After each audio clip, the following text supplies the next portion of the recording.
नमस्कार प्यारे विद्यार्थियों, कैसे हैं आप सब। लास्ट में एक टॉपिक अपना जो चल रहा था, इतिहास को जानने के स्रोत। और इतिहास को जानने के स्रोतों के तहत हमने पुरातात्विक स्रोत सबसे पहले पढ़े। पुरातात्विक स्रोतों में प्यारे विद्यार्थियों हमने बातें करी अभिलेखों की, और फिर हमने बातें करी सिक्कों की। और सिक्कों में हमने पढ़ा कि प्रारंभ काल में या आरंभिक काल में भारत में जो सिक्के हमें मिलते हैं, उन सिक्कों को कहा जाता है आहत सिक्के या पंचमार्क। कल मैंने आपको कहा था कि एक बार मैं आपको डायग्राम्स दिखाऊंगा, तो एक बार आप ध्यान दें थोड़ा सा, ये किस प्रकार के होते थे। देखिए एक बार, इनको अच्छे तरीके से समझने का प्रयास करें।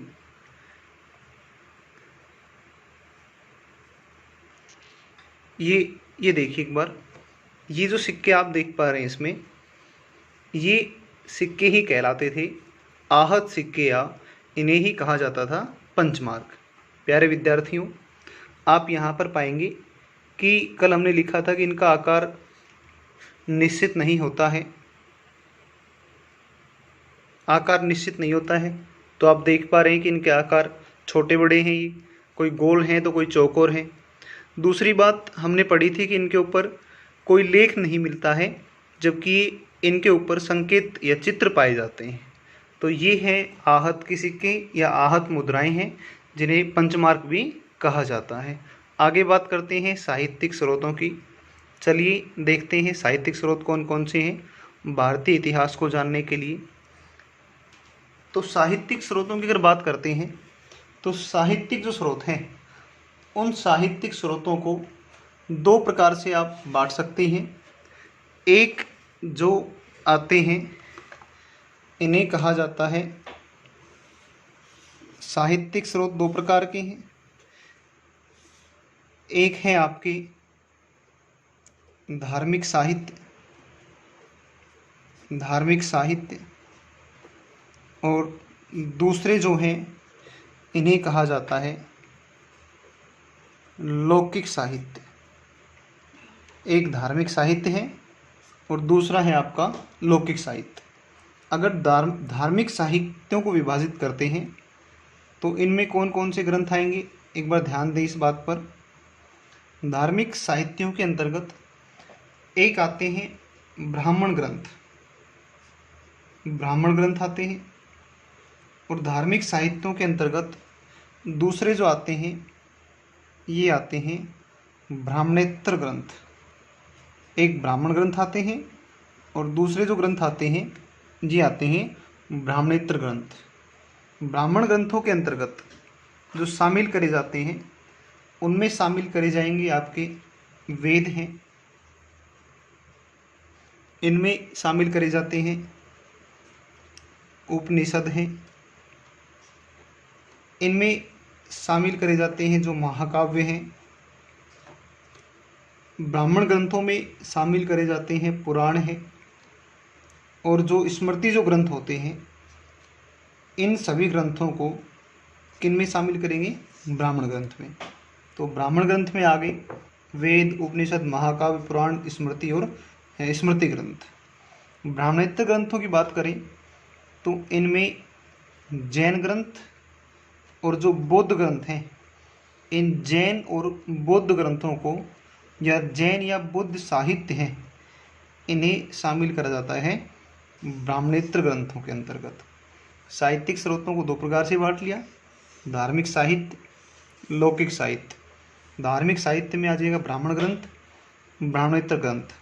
ब्राह्मण ग्रंथ में वेद, उपनिषद, महाकाव्य, पुराण, स्मृति ग्रंथ।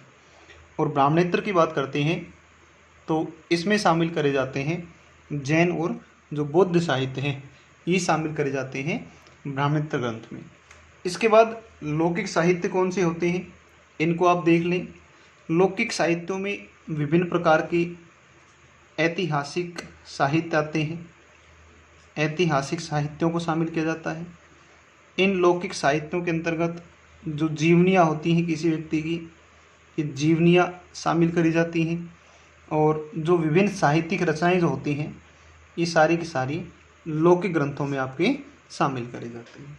और हम सबसे पहले जहाँ से शुरू कर रहे हैं इसको पढ़ना, साहित्यिक स्रोतों को, तो सबसे पहले हम अध्ययन करेंगे वेदों का। एक इन्फॉर्मेशन है आपके लिए कि आप इस वीडियो के टेलीग्राम में प्रतिदिन आपके साथ में ऐसा ही होगा कि आज हम पढ़ रहे हैं साहित्यिक स्रोत, और इस क्लास में हम वेदों को लेकर के चर्चा करेंगे। तो जितनी आज क्लास होगी वो सारी की सारी PDF बिल्कुल फ्रेश जो क्लास नोट्स हैं वो आपको सेम डिस्क्रिप्शन में जा कर के और मिल जाएंगे। तो आप जो चीज़ पढ़ रहे हैं समझ रहे हैं इसको डिस्क्रिप्शन से जा कर के आप डाउनलोड भी आसानी से कर सकते हैं। बिल्कुल साफ साफ नोट्स हैं सारे के सारे। आगे हम बात करते हैं, सबसे पहले चर्चा करते हैं वेदों को लेकर के। वेद वेद ध्यान दें आप एक बार। वेद का अर्थ होता है जानना या ज्ञान प्राप्त करना। पहली बात, सबसे पहली बात आई कि वेद का अर्थ है, तो वेद का अर्थ है जानना या ज्ञान प्राप्त करना। वेद जो है इनकी कुल संख्या 4 है। वेदों की कुल संख्या 4 है, और ये 4 वेद कौन कौन से हैं आप परिचित होंगे। ऋग्वेद है, यजुर्वेद है, सामवेद है, और एक आपका जो वेद है वो है अथर्ववेद। वापस ध्यान दें, वेद पढ़ रहे हैं सबसे पहले, जो एक ब्राह्मण ग्रंथों के अंतर्गत शामिल है। वेद का अर्थ होता है जानना या ज्ञान प्राप्त करना। वेदों की कुल संख्या 4 है, ऋग्वेद, यजुर्वेद, सामवेद और अथर्ववेद। और इन चारों को संयुक्त रूप से संहिता कहा जाता है। ध्यान रखेंगे कि चारों वेदों को संयुक्त रूप से किस नाम से जानते हैं, तो किस नाम से जानेंगे आप, इन्हें जानेंगे संहिता के नाम से। इसके बाद चर्चा करते हैं दूसरी बात पर। मार्कर वेद जो है ना, वेद, ये वेदों को कहा जाता है श्रुति ग्रंथ, क्योंकि प्रारंभ में कहे गए, एक व्यक्ति ने दूसरे व्यक्ति को सुनाए, दूसरे ने तीसरे को सुनाए, तीसरे ने चौथे व्यक्ति को सुनाई। तो इस प्रकार से इनको याद रखा गया था, अतः इन्हें क्या कहा गया, श्रुति ग्रंथ।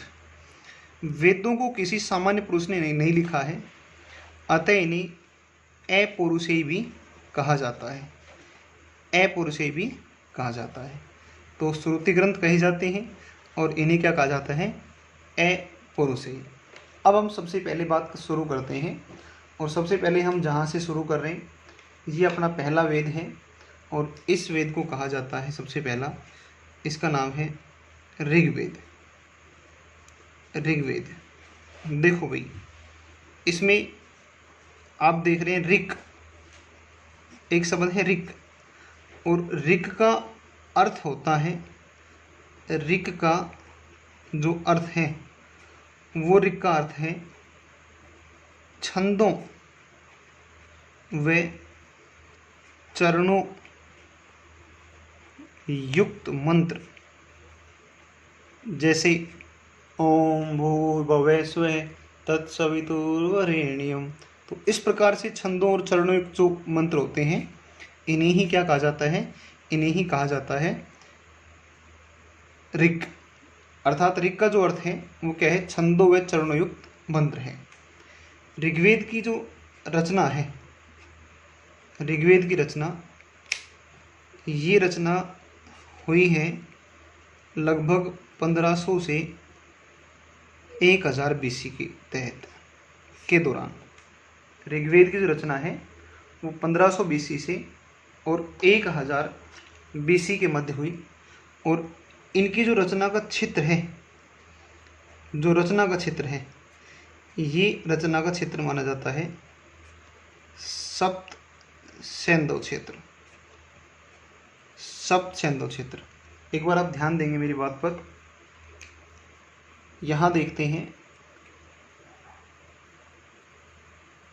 ये वाला क्षेत्र,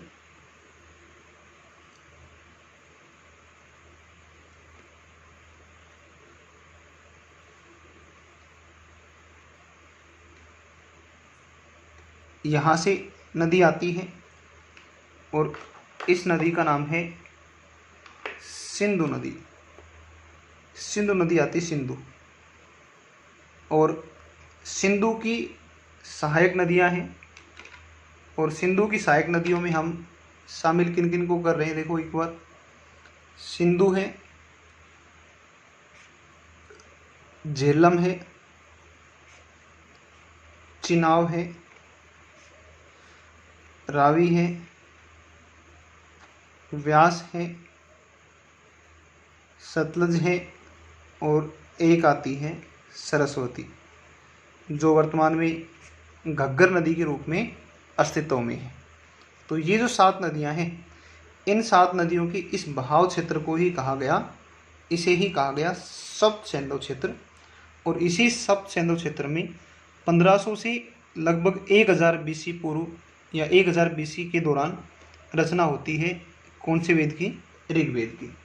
ऋग में, ऋग का अर्थ हो जाएगा छंदों व चरणों युक्त मंत्र।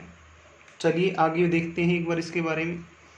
दूसरी बात करें तो इसमें कुल मंडल कितने हैं? देखो भाई, ये अच्छा खासा क्वेश्चन है कि ऋग्वेद में कुल मंडल कितने हैं? कुल मंडल को आप अध्याय कह सकते हैं। तो ऋग्वेद में कुल मंडलों की संख्या है 10, जबकि इसमें कुल जो सूक्त हैं, कुल सूक्त का मतलब क्या होता है? सबसे पहले ये समझ लो, सूक्त का मतलब होता है मंत्रों का समूह। तो सूक्तों की जो संख्या है, वो सूक्तों की संख्या है 1028 सूक्त हैं, 1028। ठीक है भाई। तो ऋग्वेद में कुल 10 मंडल और 1028 सूक्त हैं। दूसरी बात और देखते हैं, तो इसमें जो पहला ऋग्वेद का पहला व 10वां मंडल, पहला व 10वां मंडल, ये दोनों जो मंडल हैं, ये पहला और 10वां मंडल, ये बाद में जोड़े गए हैं, बाद में जोड़े गए हैं।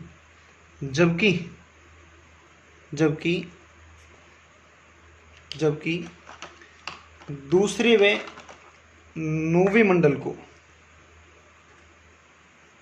दूसरे व 9वें मंडल को सबसे प्राचीनतम माना जाता है, सबसे प्राचीनतम माना जाता है। ठीक है भाई। तो दूसरा और जो 9 मंडल हैं, ये सबसे प्राचीन माने जाते हैं, जबकि पहला और जो 10वां मंडल है, इन्हें बाद में जोड़ा गया था। आगे देखते हैं। पहला जो मंडल है, ये पहला मंडल, तो आपका पहला मंडल जो है, ये समर्पित किसको है? ये अंगिरा ऋषि को समर्पित है। पहला मंडल अंगिरा ऋषि को समर्पित है, अंगिरा ऋषि को समर्पित है। दूसरा मंडल,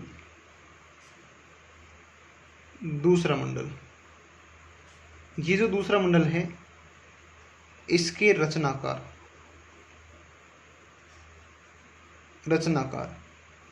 ये हैं ग्रत्समद भार्गव। ये इसके क्या माने जाते हैं? ये माने जाते हैं रचनाकार। और इस दूसरे मंडल में इंद्र की स्तुति की जाती है। इंद्र की स्तुति मतलब दूसरा जो अध्याय है ऋग्वेद का, उसमें किसकी स्तुति की गई है? इसमें की गई है इंद्र की। तीसरा जो मंडल है, तीसरा जो मंडल है, इसके रचनाकार विश्वामित्र हैं। इसके रचनाकार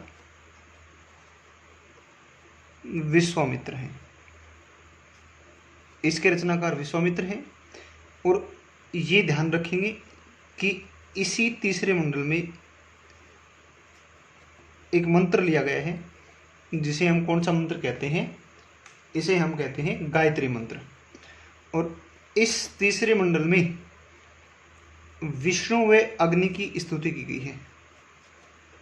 विष्णु व अग्नि की स्तुति,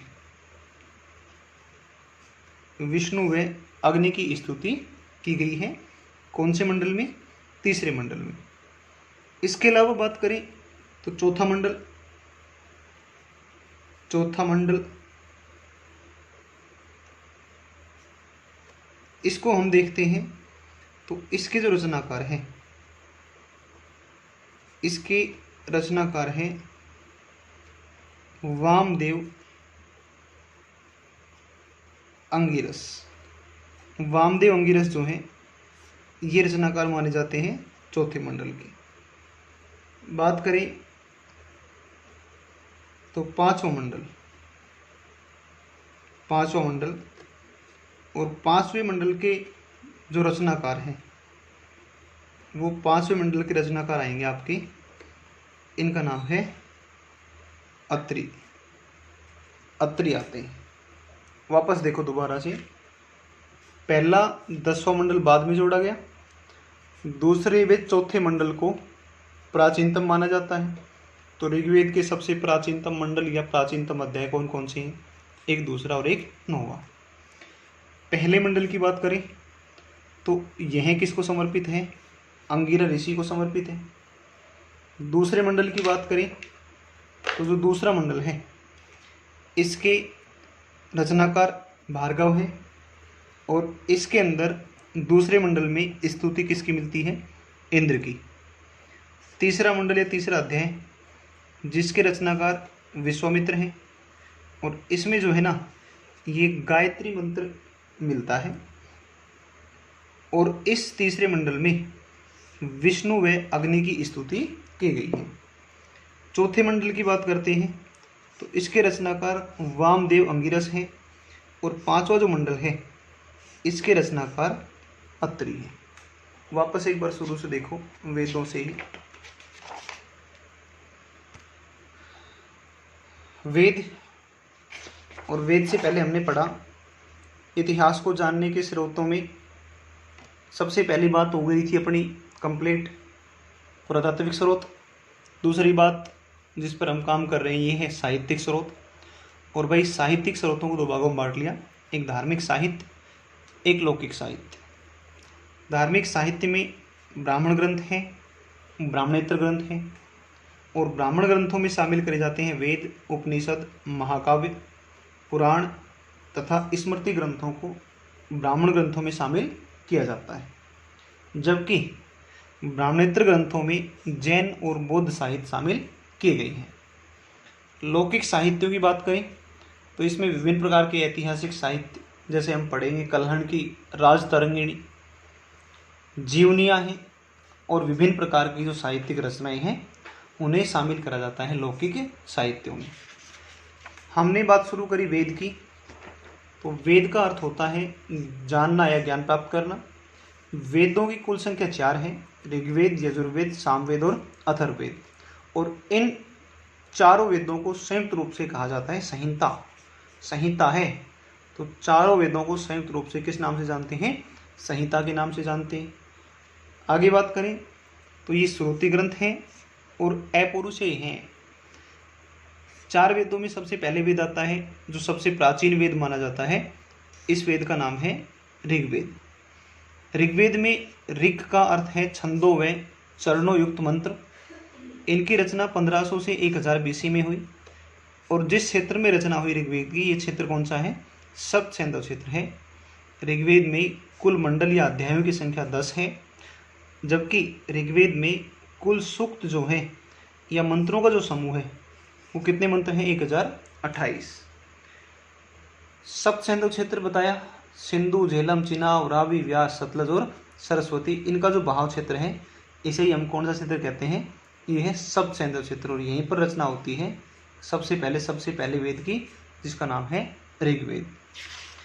ऋग्वेद जो है, इस ऋग्वेद के 10 मंडलों में पहला और 10वां मंडल बाद में जोड़ा गया, जबकि दूसरा और 9वां मंडल सबसे प्राचीनतम माना गया है। पहला मंडल की बात करें, अंगिरा ऋषि को समर्पित है। दूसरा मंडल, इसके रचनाकार भार्गव हैं। दूसरे मंडल में इंद्र की स्तुति मिलती है। तीसरे मंडल की बात करें, रचनाकार विश्वामित्र हैं। ध्यान रखना इसको, 2 स्टार क्यों, 3 स्टार का इसको कम से कम। तो 3 स्टार क्वेश्चन है कि तीसरे ऋग्वेद के तीसरे मंडल या ऋग्वेद के तीसरे अध्याय के रचनाकार कौन है? विश्वामित्र। तीसरे मंडल में ही गायत्री मंत्र मिलता है और इस तीसरे मंडल में विष्णु और अग्नि की स्तुति की गई है। चौथा मंडल देखें तो इसके रचनाकार वामदेव अंगिरस है, जबकि 5वां जो मंडल है इसके रचनाकार कौन है? अत्रि है। तो ये कुछ बात हुई 5वें मंडल तक। प्यारे विद्यार्थियों, अगली जो कल क्लास होगी उस कल की क्लास में हम चर्चा करेंगे, आगे बात करेंगे जो 10 तक के मंडल हैं उनकी बात करेंगे। इसके अलावा कौन कौन विदुषियाँ हैं जिनकी चर्चा यहाँ मिलती है, या फिर किन चीज़ों की ऋग्वेद में बात हुई है, किन की बात नहीं हुई है। जैसे ब्रह्मा के बारे में ऋग्वेद में नहीं मिलता है, लक्ष्मी के बारे में उल्लेख मिलता है। तो ये कुछ और भी तथ्य हैं ऋग्वेद के, अभी कंप्लीट नहीं हुआ है। तो आगे बात करते हैं अगली क्लास में। यदि आपको वीडियो अच्छी लगी तो आप इसे शेयर करें, लाइक करें और चैनल को सब्सक्राइब करें। Thank you.